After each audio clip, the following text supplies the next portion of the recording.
Bonjour à tous et à toutes, j'espère vous retrouver en pleine forme. Aujourd'hui, dans cette séance, je vais partager avec vous l'étude d'une fonction logarithme niveau baccalauréat. Donc, mon choix, bien sûr, n'était pas fait d'une façon arbitraire, mais bien sûr basé sur des buts que vous allez découvrir vous-même. Donc, pour ne pas trop parler, attaquons notre fonction. Voilà la première fonction, elle se fait en trois parties. On vous donne la première fonction, g de x égale à moins 1 plus x plus 2 ln de x. Donc la première des questions, donc je vais tout simplement vous parler de cette manière-là pour vous habituer aux questions qu'on doit vous poser. Donc quelles sont les questions possibles qu'on doit vous poser? La première des questions, c'est de chercher le domaine de définition. Donc soit qu'on vous donne le domaine de définition, on vous dit montrer que le domaine de définition est tel, ou bien c'est à vous de le retrouver. Pour cette fonction, c'est une fonction qui est bien sûr très simple, donc le domaine de définition c'est 0 plus l'infini. Alors je dois étudier les limites de f de x lorsque x tend vers 0 plus l'infini. Donc 1 moins 1 plus x c'est moins 1, donc il reste à chercher la limite de ln de x. Et alors là, je vous ai déjà parlé dans la séance précédente qu'il faut toujours mettre à votre esprit la fonction ln de x en fonction de x qui a bien sûr cette allure là. Alors là, lorsque x tend vers 0 plus, voilà, la fonction tend vers moins l'infini. Donc la limite de ln de x c'est moins l'infini. Et la limite de f de x lorsque x tend vers plus l'infini, donc vous avez x c'est plus l'infini, vous avez ça c'est plus l'infini, donc la limite de g de x c'est bien sûr plus l'infini. Donc je vais chercher la dérivée de cette fonction là. Bien sûr, avant de la chercher, il faut mentionner que la fonction là est dérivable comme étant composée de deux fonctions dérivables. Alors là, g' de x c'est quoi? C'est 1 plus 2 sur x, c'est très simple. Comme x est strictement supérieur à 0, donc cette fonction-là est bien strictement supérieure à 0. Donc, le tableau de variation de cette fonction-là sera de cette manière suivante, Donc voilà, il faut toujours mettre le domaine de définition, c'est 0 plus l'infini. Alors la fonction, elle est strictement croissante. La limite de g de x moins l'infini, 0 plus c'est moins l'infini, ça c'est plus l'infini.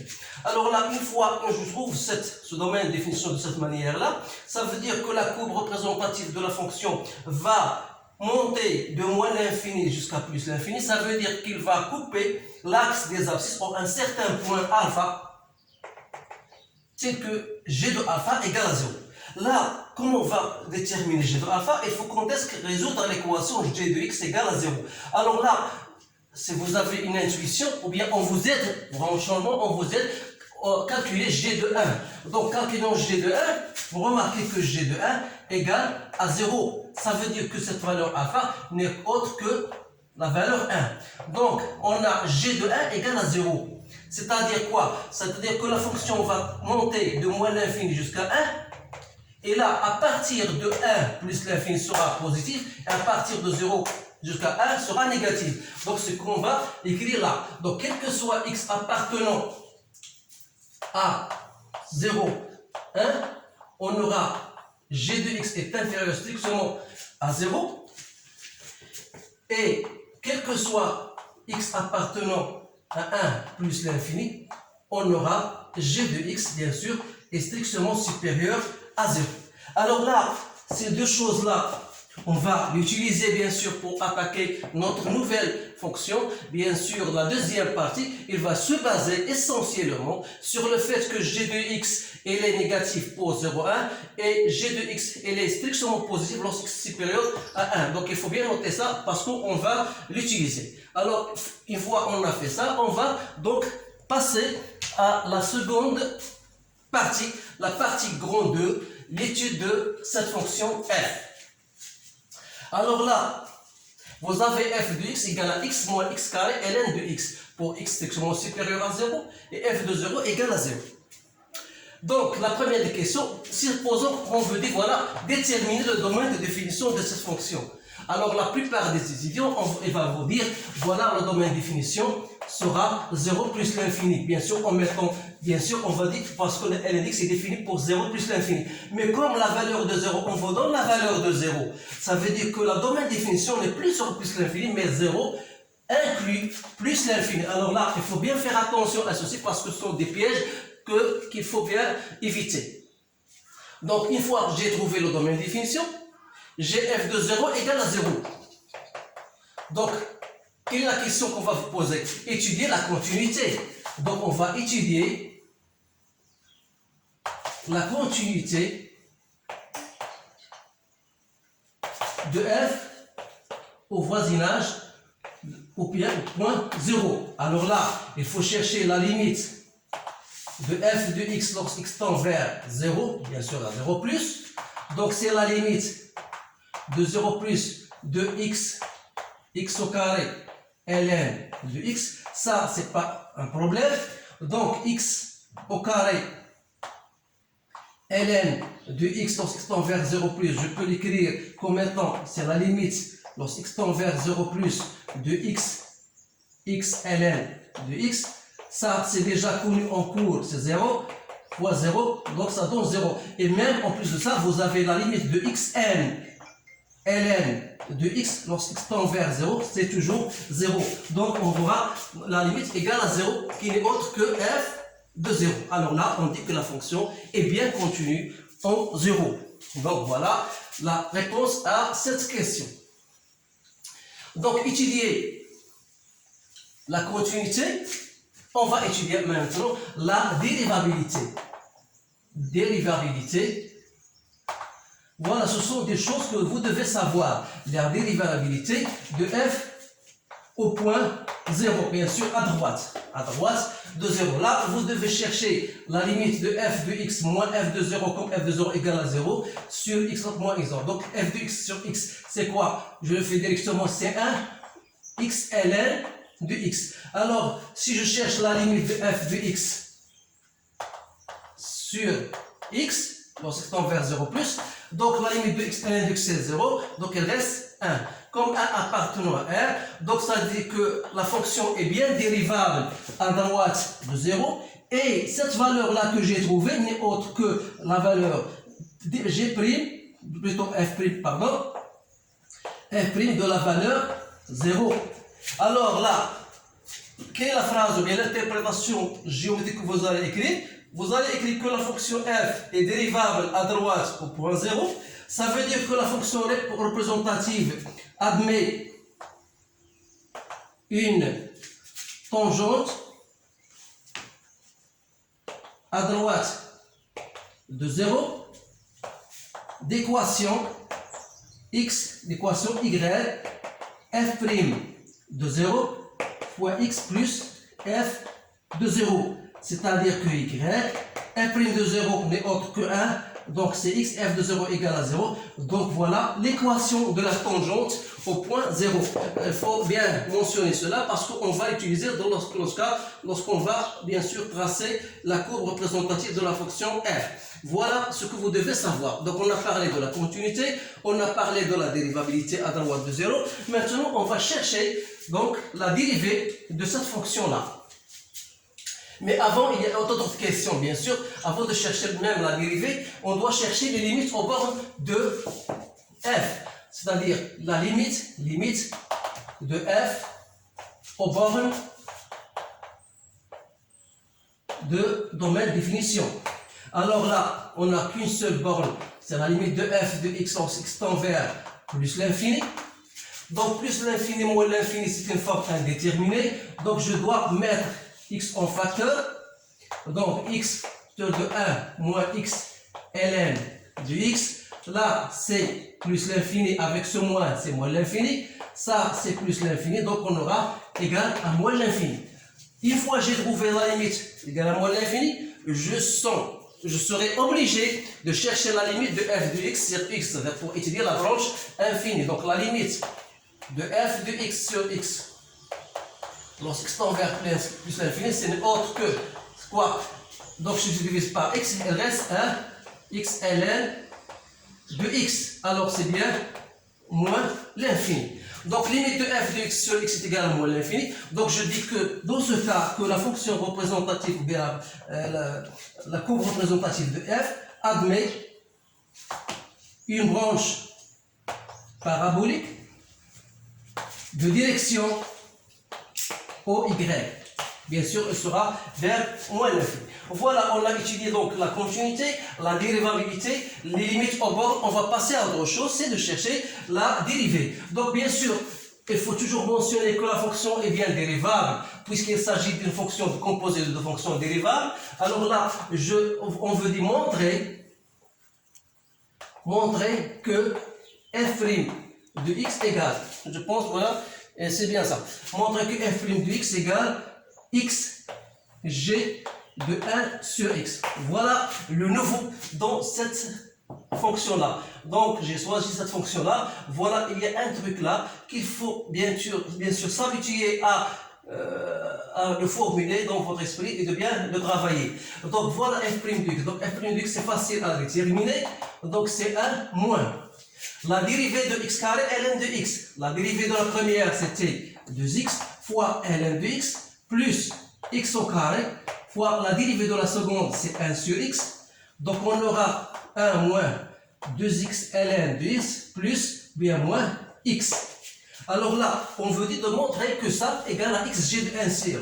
Alors, g1 sur x, c'est quoi? Donc, si je remplace ici, c'est moins 1 plus 1 sur x plus 2 ln de 1 sur x. Alors, si je multiplie par x, j'aurai moins x plus 1. ln de 1 sur x, c'est moins ln de x. Donc, c'est moins 2. Et je multiplie par x, c'est donc, ça me donne, voilà, moins 2x ln de x. Vous remarquez bien que ce sont les mêmes. Donc, on dit que f' de x, c'est bien x g de 1 sur x. Alors, bien sûr, là, x est strictement supérieur à 0.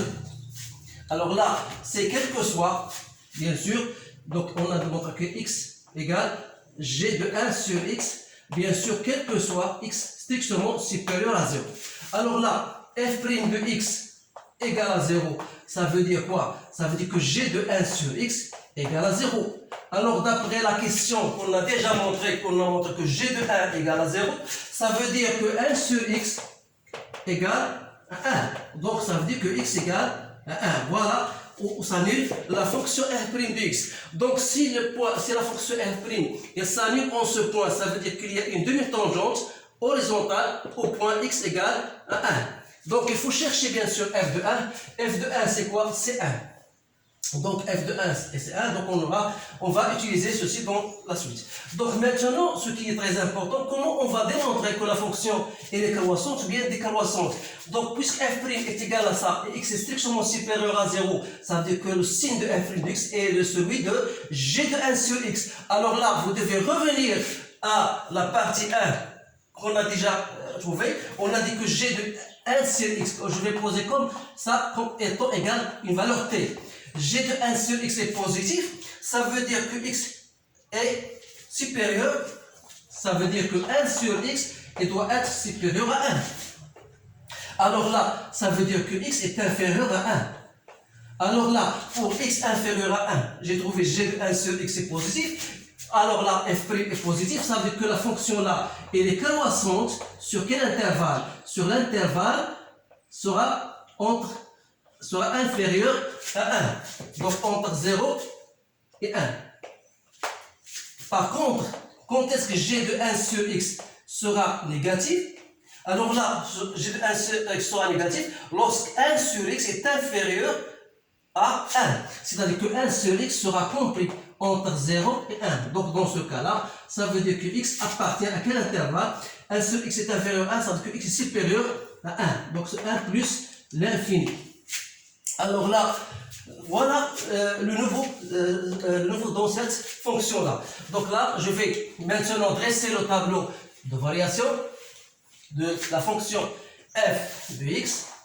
Voilà, x, f' de x.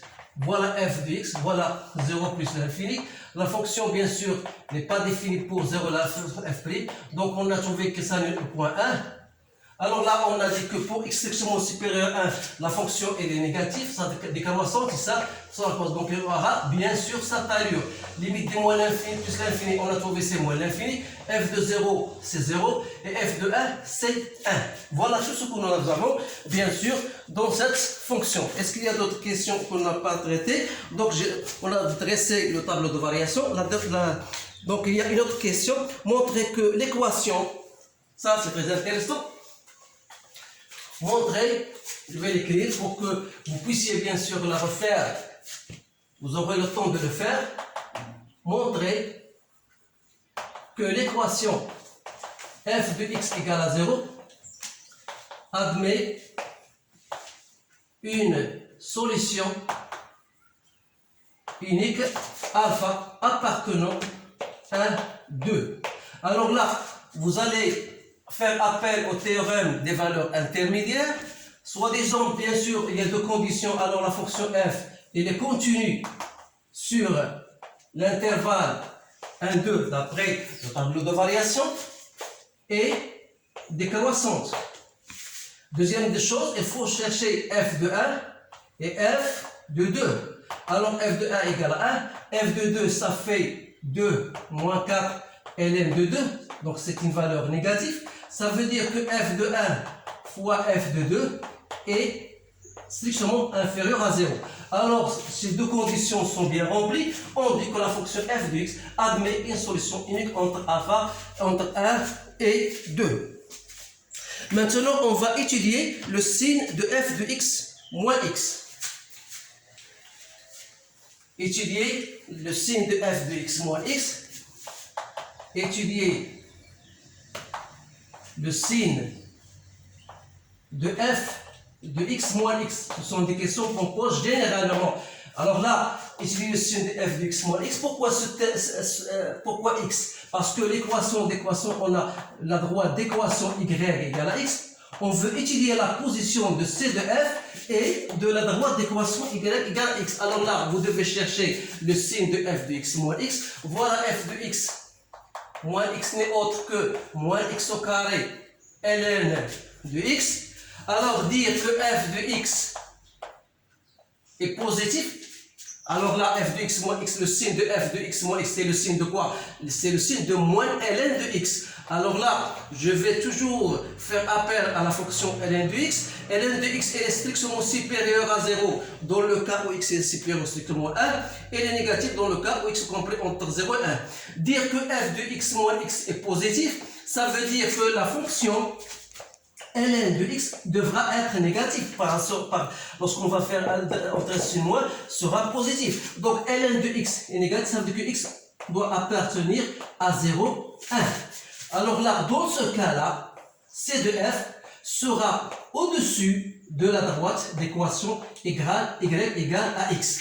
Dans le cas où f de x moins x est négatif, ça veut dire que ln de x sera positif, ça veut dire que x doit appartenir à l'intervalle 1 plus l'infini. Ce sont des choses qu'on va utiliser bien sûr lorsqu'on va tracer la courbe représentative. Alors là, donc on va tracer notre courbe représentative. Voilà x, voilà y, voilà 0. Donc voilà 1, 1. Donc on a bien sûr f de 1 égale à 1. Voilà la droite d'équation delta y égale à x. Qu'est-ce qu'on a dit? On a dit que la fonction f de 0 égale à 0. Et la fonction elle est bien continue à 0. On a dit que la fonction est dérivable à 0. Donc l'équation de la tangente est égale à quoi? Est égale à x. C'est-à-dire que voilà l'équation de la tangente au point 0. Donc f de 1 est bien égal à 1. Donc normalement, on a dit qu'entre 0 et 1, la courbe sera au-dessus. Alors là, en 1, on a dit que la dérivée est salue au point 1, ça veut dire qu'on aura une demi-tangente au point 1. Voilà. Idem. Donc, alors là, la fonction va monter de là et arriver à là, ça veut dire qu'il y a un point d'inflexion. Alors là, c'est une question qu'on ne vous a pas posée, mais vous devez la chercher parce que f' de x étant égal à 1, moi j'ai trouvé, je pense que, voilà, 2x ln de x moins x. Alors là, si je cherche la dérivée seconde, ça me donne moins 2 fois la dérivée de ça, c'est ln de x plus 1, ensuite plus 1. Donc vous allez trouver c'est moins 2 ln de x, donc plus x, donc c'est plus 1, donc ça vous donne plus 1, c'est bien ça.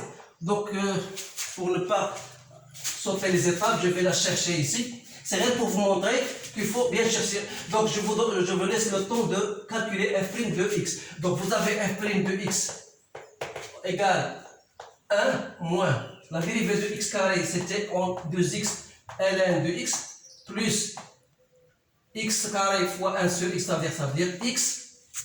Donc c'est 1 moins 2x ln de x moins x. Alors là, f seconde de x sera égal à moins la dérivée de 2, c'est 1 ln de x plus 1 moins 1. Donc ça vous donne moins 2 ln de x moins 2 moins 1, ça fait moins 3. Alors f seconde de x égale à 0, ça veut dire que moins 2 ln de x égale à 3. Ça veut dire que 2 ln de x égale à moins 3. Ça veut dire que x égale l'exponentielle de moins 3 demi. Alors là, vous cherchez cette valeur-là, c'est à peu près comme je l'ai trouvé 0,2.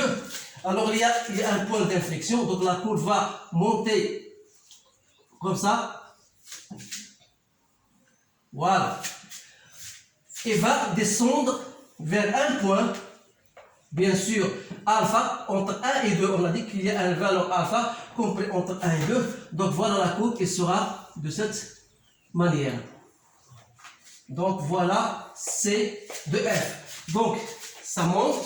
Donc regardez entre 0 et 1, la courbe C de f au-dessus de delta, et entre 1 et plus l'infini, la courbe est bien au-dessous de delta. C'est bien ce que nous avons mentionné tout à l'heure.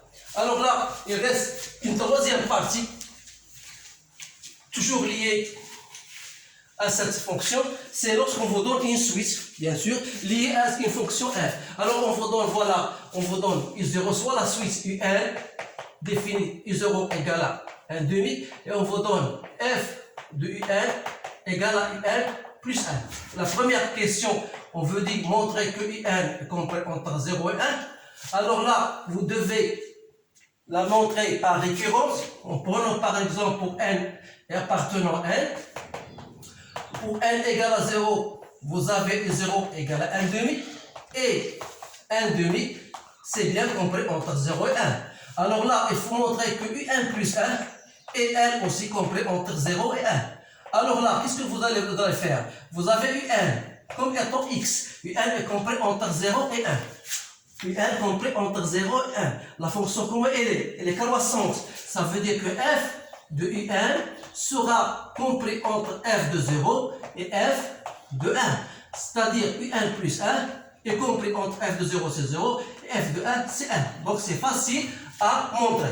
Donc vous avez un plus 1 est compris entre 0 et 1. Maintenant, on vous demande, la deuxième question, il est de montrer que la fonction est croissante, je pense, ou bien décroissante. On va la montrer. Donc, un plus 1 moins un, c'est quoi? C'est f de un moins un. Qu'est-ce qu'on a dit à propos de f de x moins x? F de x moins x, on a dit qu'il est supérieur à 0 lorsqu'il compris entre 0 et 1. C'est-à-dire que un plus 1 est supérieur à un. Donc, un est une fonction croissante et en plus de ça, il est majoré par la valeur 1. Alors, dans ce cas, on dit que un est une fonction, est une suite convergente. Voilà la fin de cette séance-là. Donc, on a bien, c'est une fonction, comme je vous l'ai dit, elle fait appel à certains trucs que vous devez savoir. Donc, les séances prochaines, on va je vais choisir d'autres fonctions qui sont encore plus difficiles que celle-ci, mais j'essaie toujours de donner des fonctions un peu faciles pour que tout le monde puisse comprendre. Alors, il ne me reste que vous remercier et à vous dire à bientôt.